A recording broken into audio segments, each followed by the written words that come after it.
Hey everyone, it's me. It's been a while since I've done one of these. I've been busy recording my music. I literally have to write a freaking 10-page essay after this. And I've also been playing with my Fender Jazz Bass, which has completely taken over my Sterling. And I'm not really going to be using that Sterling as much anymore. I'm actually going to just be sticking to the Jazz Bass. The Sterling I'll still be using though for just like anything that requires like a B string. But besides that, you'll be seeing my Jazz Bass a lot more on this channel.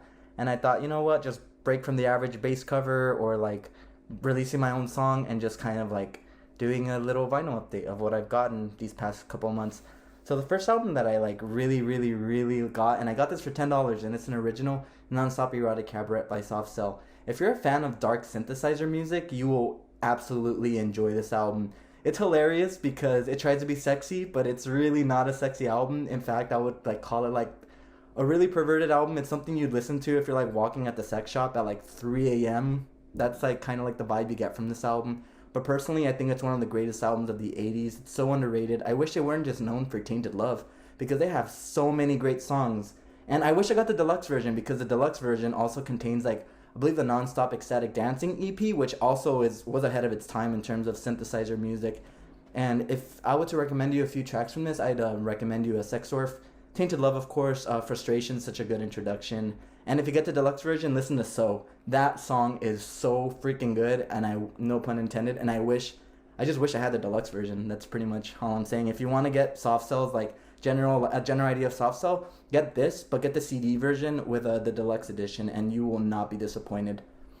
So the next album that I got this for $10 as well, Sly and the Family Stones, There's a Riot Going On. This is one of my favorite funk albums of all time. The best way I can describe this to somebody is walking through a pile of depressing, funky mud. Usually funk music is really happy, really it's like feel-good music, but this album really makes you feel like it really gets you deep into your emotions, and it just shows you like where Sly was during this point. It also depicts the time when the United States, I believe, was still in the Vietnam War, and Sly was just criticizing that and just saw how like African Americans still weren't being treated properly, and just kind of wanted to make an album based on his experiences and what he saw and how he felt about the world. And it's just such a beautiful piece of it's a masterpiece. Every modern R&B artist should thank this album because that's where a lot of the influence comes from. Like Family Affair, like you just hear that song, and this could have been released like today and it would have still been groundbreaking. But yeah, so I'd recommend you get that one by Sly and the Family Stone. And I also have a copy of Big Black's Atomizer. I got this for like $15. It's a remaster, but Steve Albini's still alive, so he was obviously in charge of remastering this, and I trusted his judgment. It sounds really good too. And I can't believe this album was released in the 80s. It sounds like a 90s industrial album. It was so ahead of its time, and my favorite, like Kerosene.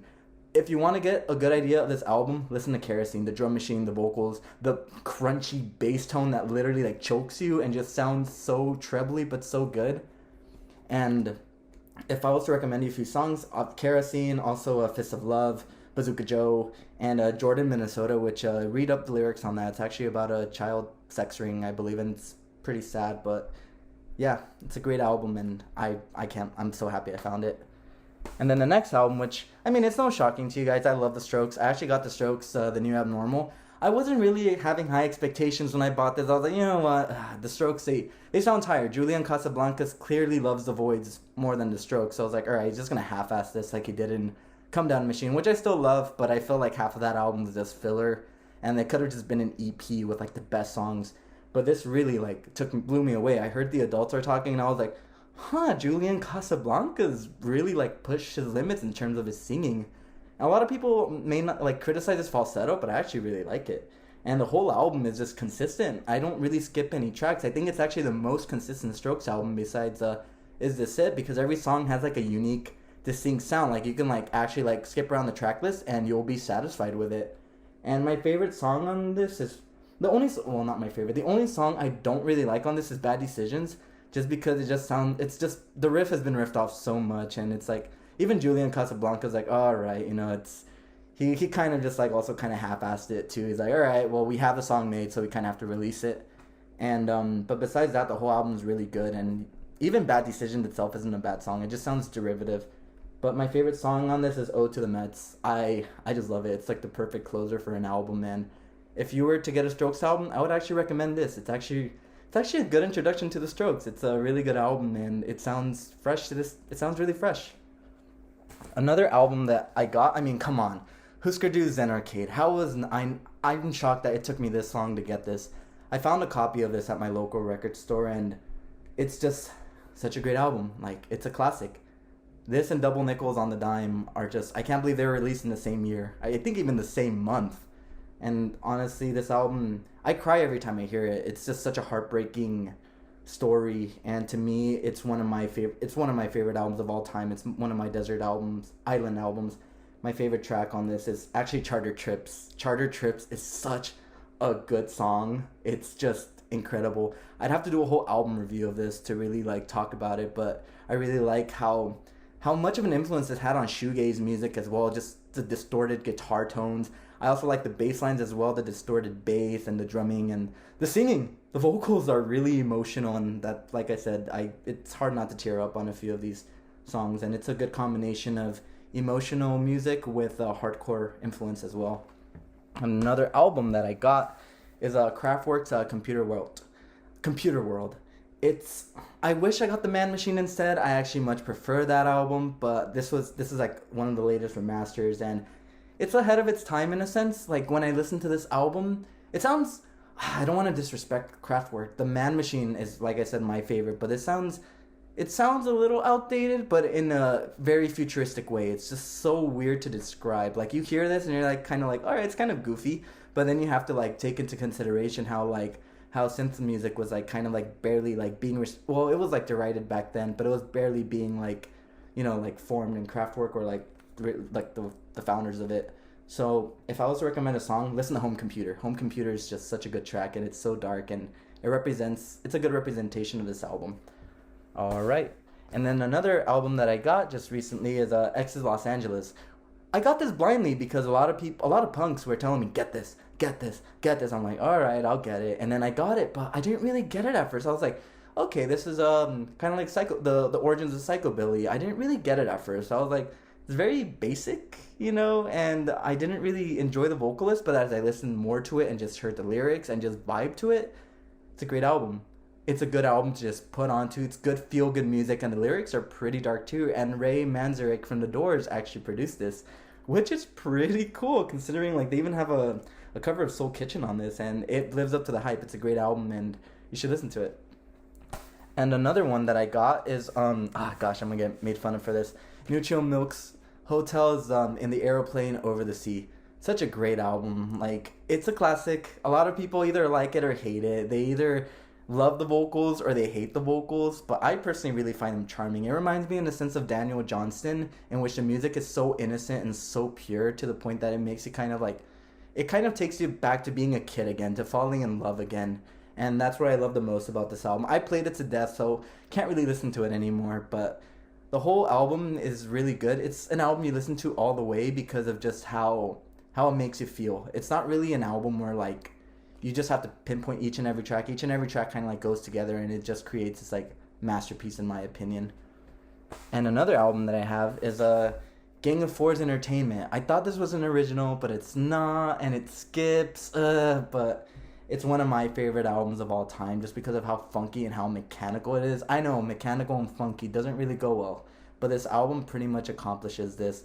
And the whole album is something I'd recommend to every single punk rocker. You need to listen to this album. It's so ahead of its time, so unique. Like, in the early 2000s, there was like this indie rock revival, and I just heard Andy Gill's guitar tone every time. When I hear the Strokes, when I hear Franz Ferdinand, when I heard Block Party, I just heard Andy Gill. It's like they took what Andy Gill did, but kind of modernized it, as well as Television and Joy Division.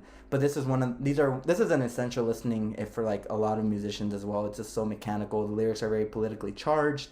I don't like how Gang of Four changed up their sound a little bit and sold out like a little later, but this album is, like I said, their masterpiece.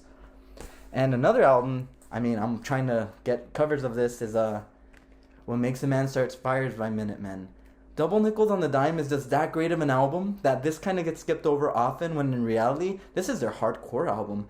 The bass lines on this are crazy. I listened to this, my jaw's like, how the fuck did Mike Watt create this? And how did D. Boone find the guitar line to match up with what Mike Watt was playing. As Flea from the Red Hot Chili Peppers said, the bond that Mike Watt and D Boon had was something that you can only really imagine through a friendship. They knew how to play with each other's strengths. Like, that's why Minutemen, they could never get another D Boon. You can never get another Mike Watt. You can never get another George Hurley. They all just play so well as a unit. Like, when you listen to Minutemen, you could be hearing like the bass, but then you'll be hearing the guitar doing something work, and then something else, and then like D Boon's like stream of conscious vocals that just make you wonder, like very modernistic, where you just take a line and then another line, and you have to like view those lines separately. They don't really go well together, but the lines separately have a lot of meaning deep inside. And my favorite song on this is The Anchor. The whole album is just great. I've tried to cover every song on this, but it's a really hard album to play on bass. And I love this album to death. I got it for like $20 at like my local punk shop, and it's great. And the last album that I got as of recently, I know this will surprise a bunch of you. I love a lot of contemporary R&B.